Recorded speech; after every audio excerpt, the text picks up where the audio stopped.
மாயைங்கிறது ஒரு முக்கியத்துவமான ஒரு அம்சம்.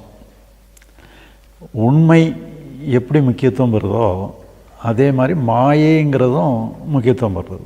இந்த மாயைன்னு சொன்னாலே மாயையினுடைய ரூட் மீனிங்னா என்னன்னு சொன்னால் மெஷர் பண்ணுறது, அளந்து அறிகிறதுங்கிறது தான் அதனுடைய அர்த்தம். அப்போ அளந்து அறிகிறதுக்கு பேர் தான் மாயைன்னு சொல்கிறது. நம்ம குழந்தையாக விளையாடுறதுக்கு இன்னசென்ஸ் போதும். ஆனால் நமக்கு எத்தனையோ பொறுப்புகள் இருக்குது, கடமைகள் இருக்குது. இதுகளெல்லாம் செய்கிறதுக்கு அறிவு தேவைப்படுது. அப்போ அந்த அறிவுங்கிறதே கன்னிங்னஸ் தான். பட் இருந்தாலும் என்னென்னு சொன்னால் செயல்படுறதுக்கு அறிவு தேவைப்படுது.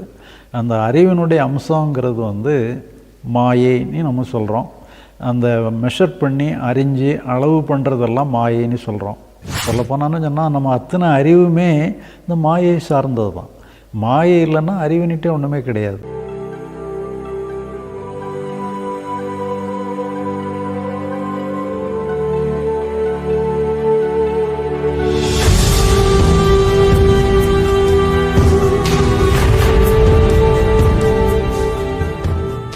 மாயைங்கிறது ஒரு முக்கியத்துவமான ஒரு அம்சம். உண்மை எப்படி முக்கியத்துவம் பெறுதோ அதே மாதிரி மாயைங்கிறதும் முக்கியத்துவம் பெறுது. உண்மைன்னா என்ன, மாயைன்னா என்ன, இதில் உள்ள உண்மையான அர்த்தம் தான் என்ன? இப்போ உதாரணமாக நம்ம கண் முன்னால் ஒரு மரம், ஒரு பெரிய ஒரு ஆலமரம்னு வச்சுக்கிடுவோம்.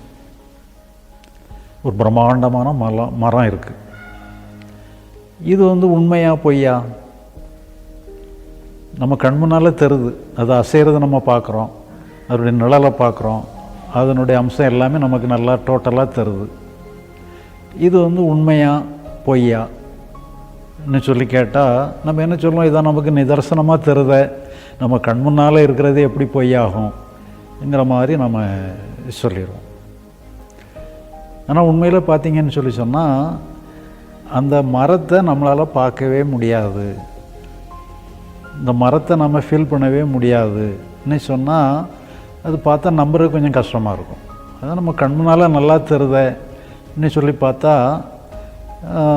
அது எப்படி பொய்யா இருக்க முடியுங்கிற ஒரு கேள்வி தான் எழும்பும். இப்போ நம்ம கண் முன்னால் மரம் இருக்குது, நீங்கள் அந்த கண்ணை மூடிக்கிட்டிங்கன்னா அந்த மரம் இருக்கா? நீங்கள் கண்ணை மூடிக்கிட்டிங்கன்னா அந்த மரம் காணாமல் போயிடும். இப்போ கண்ணை திறந்தால் தான் மரம் இருக்குது, கண்ணை மூடினா மரம் இல்லைன்னு சொன்னால் அப்போ அந்த மரமே நம்முடைய கட்டுப்பாட்டுக்குள்ளே வந்துடுது. நீங்கள் வேணும்னா மரம் இருக்குது, வேண்டாம்னா மரம் இல்லைங்கிற மாதிரி ஒரு கட்டுப்பாட்டுக்குள்ளே வந்துடுது. அப்போ அது எப்படி உண்மையாக இருக்க முடியும்? உண்மைன்ட்டு ஒன்று இருந்துன்னு சொன்னால் யாருடைய கட்டுப்பாடுமே இல்லாதபடி அது அதனளவில் இருக்கணும். ஆனால் நம்மளை பொறுத்த அளவில் நம்ம கண்ணை திறந்தா தான் மரம் இருக்குது, கண்ணை மூடினா மரம் இல்லைன்னு சொல்லி சொன்னால் உண்மையிலேயே நம்ம மரத்தை நம்ம பார்க்கவே இல்லை, அந்த மரத்தினுடைய ரிஃப்ளெக்ஷனை தான் நம்ம பார்க்குறோம். அதே மாதிரி இப்போ பார்த்தீங்கன்னு சொன்னால் நிறையா ஒருத்தர் ஒரு இசைக்கருவியை வாசிச்சுக்கிட்டு இருக்கிறாரு, அருமையான இசை. இது யாராவது பொய்ன்னு சொல்லுவாங்களா? உண்மை. நம்ம நிதர்சனமாக கேட்குறோம், நிதர்சனமாக அதை ஃபீல் பண்ணுறோம். அது இல்லை பொய்ன்னுட்டு யாருமே சொல்ல முடியாது. ஆனால் உண்மையில் நீங்கள் சொல்லி சொன்னால் நம்ம காதை மூடிட்டோம்னு சொல்லி சொன்னால் எதுவுமே நம்ம கேட்க முடியாது. உண்மையிலே ஒலியாக இருந்தாலும் சரி, ஒளியாக இருந்தாலும் சரி, எல்லாமே ரிஃப்ளெக்ஷனை மட்டும்தான் நம்மளால் ஃபீல் பண்ண முடியும். அந்த ஒளி கண்ணில் பிரதிபலிக்கிறதுனால அந்த ரிஃப்ளெக்ஷனை வச்சு நம்ம ஒரு உருவத்தை நம்ம ஃபீல் பண்ணுறோம். அதே மாதிரி ஒரு சப்தத்தை நம்ம ஃபீல் பண்ணணும்னு சொன்னால் அது நம்முடைய காதில் எதிரொலி பண்ணணும். அப்படி எதிரொலி பண்ணுறத வச்சு தான் உண்மையிலே ஒலி இருக்குங்கிறதே, ஒரு இசை இருக்குங்கிறதே நம்ம ஃபீல் பண்ண முடியும். அப்போ உண்மையிலே பார்த்திங்கன்னு சொன்னால் எதையுமே அதனுடைய ஒரிஜினல் ஸ்டேட்டில் நம்ம எதையுமே ஃபீல் பண்ண முடியாது, அறியவே முடியாது. அதனுடைய ரிஃப்ளெக்ஷனை வச்சு, அதனுடைய நிழல்களை வச்சு தான் நம்ம எதையுமே ஃபீல் பண்ண முடியும், அறிய முடியும். இப்படி தான் நம்முடைய உலகத்தினுடைய வாழ்க்கை முழுசுமே இந்த ரிஃப்ளெக்ஷன்ங்கிற மாதிரி ஒரு அம்சத்தில் தான் செயல்பட்டுக்கிட்டு இருக்குது. அதை வச்சு நாம் என்ன பண்ணுறோன்னு சொன்னால் உண்மையை நாம் அனுமானம் பண்ணிக்கிடும். உண்மை இது நம்ம ஆக்சுவலாக நம்ம அறியவே முடியாது. அதை வந்து அனுமானம் தான் பண்ண முடியும். அப்போ அந்த அனுமானம் பண்ணுறது எல்லாமே யாருடைய ரோல் என்னன்னு சொன்னால் நம்முடைய அறிவினுடைய ரோல் தான், நம்முடைய ரிஃப்ளெக்ஷனுடைய ரோல் தான். அப்போ நம்முடைய ரிஃப்ளெக்ஷனை வச்சுக்கிட்டு நம்ம உலகத்தையே நம்ம வந்து மெஷர் பண்ணுறோம். இந்த மாயைன்னு சொல்லி சொன்னாலே மாயையினுடைய ரூட் மீனிங்னா என்னன்னு சொல்லி சொன்னால் மெஷர் பண்ணுறது, அளந்து அறிகிறதுங்கிறது தான் அதோடைய அர்த்தம். அப்போ அளந்து அறிகிறதுக்கு பேர் தான் மாயைன்னு சொல்கிறது. இப்போ அந்த ஆரம்ப காலத்தில் நம்ம அந்த பைபிள் கதைகளில் கூட இந்த ஆதாம் ஏவாள்னிட்டு ஒரு கதை, அதில் என்னன்னு சொல்லி சொன்னால் அவங்க இன்னோசென்ட்டாக இருந்தாங்க.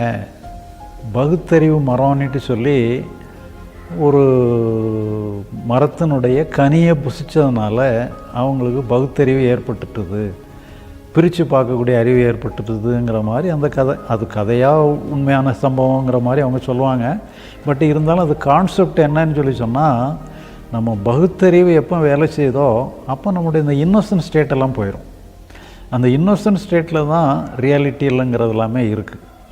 ஆனால் நாம் எல்லாத்தையுமே அந்த இன்னோசன்ட் ஸ்டேட்டில் நம்ம வாழலாம். பட் நம்ம செயல்படுறா இருந்தான்னு சொன்னால் இன்னோசன்ஸ் மட்டும் காணாது. நம்ம குழந்தையாக விளையாடுறதுக்கு இன்னோசன்ஸ் போதும். ஆனால் நமக்கு எத்தனையோ பொறுப்புகள் இருக்குது, கடமைகள் இருக்குது. இதுகளெல்லாம் செய்கிறதுக்கு வந்து அறிவு தேவைப்படுது. அப்போ அந்த அறிவுங்கிறதே கன்னிங்னஸ் தான். பட் இருந்தாலும் என்னென்னு சொல்லி சொன்னால் செயல்படுறதுக்கு அறிவு தேவைப்படுது. அந்த அறிவினுடைய அம்சங்கிறது வந்து மாயைன்னு நம்ம சொல்கிறோம். அந்த மெஷர் பண்ணி அறிஞ்சு அளவு பண்ணுறதெல்லாம் மாயைன்னு சொல்கிறோம். பட் இருந்தாலும் என்னென்னு சொல்லி சொன்னால் சில இதெல்லாம் வந்து நெசசரி ஈவிலாக இருந்தாலுமே நெசசரி ஈவில்னு சொல்கிற மாதிரி இது வந்து ஒரு அவசியமான ஒன்று. அதை நம்ம வந்து அதுக்காக மாயைன்னுட்டு சொல்லி முத்திரை குத்தி அது இல்லாமல் பண்ணிடணுங்கிற மாதிரி ஒன்றும் இல்லை. அதை எப்படி நிர்வாகம் பண்ணணும், இந்த மாயை எப்படி நிர்வாகம் பண்ணணும், உலகத்தை எப்படி நிர்வாகம் பண்ணணும், உண்மையை எப்படி நிர்வாகம் பண்ணணுங்கிற மாதிரி ஒரு அணுகுமுறைக்கு அதை நம்ம பயன்படுத்திக்கலாம். சொல்லப்போனான்னு சொன்னால் நம்ம அத்தனை அறிவுமே இந்த மாயை சார்ந்தது தான். மாயை இல்லைன்னா அறிவுன்னுட்டே ஒன்றுமே கிடையாது. அதனால் அறிவுபூர்வமானது, அறிவியல் பூர்வமானது எல்லாமே இந்த மாயையோடு சேர்ந்தது தான். அதனால் மாயை வந்து ரொம்ப கீழான ஒன்றுன்னு நம்ம பழிச்சின்னு சொல்ல வேண்டியதில்லை, ரொம்ப உயர்ந்ததுன்னு சொல்லி உயர்த்தின்னு சொல்ல வேண்டியதில்லை. நம்ம அதுக்கு அதனுடைய எந்த அளவுக்கு அதுக்கு தேவையோ அந்த அளவுக்கு அதுக்கு முக்கியத்துவம் கொடுத்துக்கிடணும். இப்போ இதில் மாயையில் உள்ள பிரதானமான மாயை எதுன்னு நம்ம பார்த்தோம்னு சொல்லி சொன்னால் நம்ம உலகத்தில் எல்லாத்துக்கும் நம்ம வந்து இது இப்படி அப்படின்னு சொல்லி நம்ம அறிவுபூர்வமான ஒரு விளக்கத்தை கொடுத்துக்கிடலாம், அறிவுபூர்வமான ஒரு அளவீடை கொடுத்துக்கிடலாம். அது உதவிகரமாக இருக்கும். ஆனால் நாம் வந்து நம்ம செயல்பாடுகளுக்கு எல்லாத்துக்குமே இது ரொம்ப உதவிகரமாக இருக்கும். ஆனால் நம்ம வந்து வாழ்க்கையில் கொஞ்சம் நிம்மதியாக இருக்கணும். நாம் எத்தனையோ செயல்கள் பண்ணுறோம், அதனுடைய பாதிப்பு நமக்கு நிறையா வகையில் ஏற்படுது. நல்ல பாதிப்பாகவும் இருக்குது, மோசமான பாதிப்பாகவும் இருக்குது. ஒரு மகிழ்ச்சியாக இருந்ததுன்னா அது நல்ல பாதிப்புன்னு சொல்கிறோம். நமக்கு ஒரு வருத்தமோ கோபமோ பயமோ ஏற்பட்டுன்னு சொன்னால் அது ஒரு மோசமான பாதிப்புன்னு சொல்கிறோம். இப்போ இதுக்கெல்லாமே இந்த அளவீடுகள் தான் காரணமாக இருக்குது. நம்ம ஒரு அந்த மாயைங்கிற அம்சம் தான் காரணமாக இருக்குது. பட் என்னன்னு சொல்லி சொன்னால் உலகம் முழுசும் நம்ம உலகத்தினுடைய அத்தனை அம்சங்களுக்கும் அத்தனை பொருட்களுக்கும் நம்ம ஒரு வடிவம் அமைச்சு ஒரு அளவீட்டுக்குள்ளே உட்படுத்துறதுனால நம்ம எல்லாத்தையும் நிர்வாகம் பண்ண முடியும். ஆனால் இந்த மனசை நிர்வாகம் பண்ணுறதுல மட்டும்தான் கொஞ்சம் பிரச்சனைகளில் மாட்டிக்கிடுது. அந்த மனசை எப்படி நிர்வாகம் பண்ணுறது, எப்படி நிம்மதியாக இருக்கிறதுங்கிறதுல தான் அங்கே மாயையினுடைய இயல்பு எப்படி செயல்படுதுங்கிறது தெரிஞ்சுக்கிட்டது தான் இந்த ஆன்மீகத்தினுடைய பிரதானமான பகுதி. உலகையெல்லாம் எப்படி செயல்படுறதுங்கிறது ஆன்மீகத்தினுடைய மையம் கிடையாது. நமக்கு நாமே எப்படி செயல்படுறோங்கிறது தான் ஆன்மீகத்தினுடைய மையம். அப்போ அந்த ஆன்மீகத்தினுடைய மையத்தில் இந்த மாயை எப்படி செயல்படுது, எப்படி பிரச்சனையை கிரியேட் பண்ணுதுங்கிறது தான் வந்து உண்மையிலே ஆன்மீகத்தினுடைய ஒரு மையமான பகுதி. இப்போ நம்மளை பொறுத்தளவில், நம்ம மனதை பொறுத்தளவில் இந்த மாயையினுடைய செயல் எப்படி இருக்குன்னு சொல்லி சொன்னால் எல்லாத்துக்கும் ஒரு வடிவம் கொடுத்த மாதிரி நான் நீ சொல்லக்கூடிய நமக்கும் ஒரு வடிவத்தை கொடுத்துருது. இதுதான் எல்லா பிரச்சனைக்கும் மூலமானது. அதனால் வந்து இப்போ மாயையிலிருந்து விடுபடுறதுன்னு சொல்லி சொன்னால் இது அகத்தளவில் நம்மளை பொறுத்தளவில் நமக்கு நாமே எந்த வடிவமே வேண்டியதில்லைன்னு சொல்லிட்டோன்னு சொன்னால் இந்த 4 அம்சத்துக்கு அங்கே வேலை இல்லை. அதனால் 4 அம்சத்துக்கோ மாயைக்கோ எந்த வேலையுமே இல்லாதபடி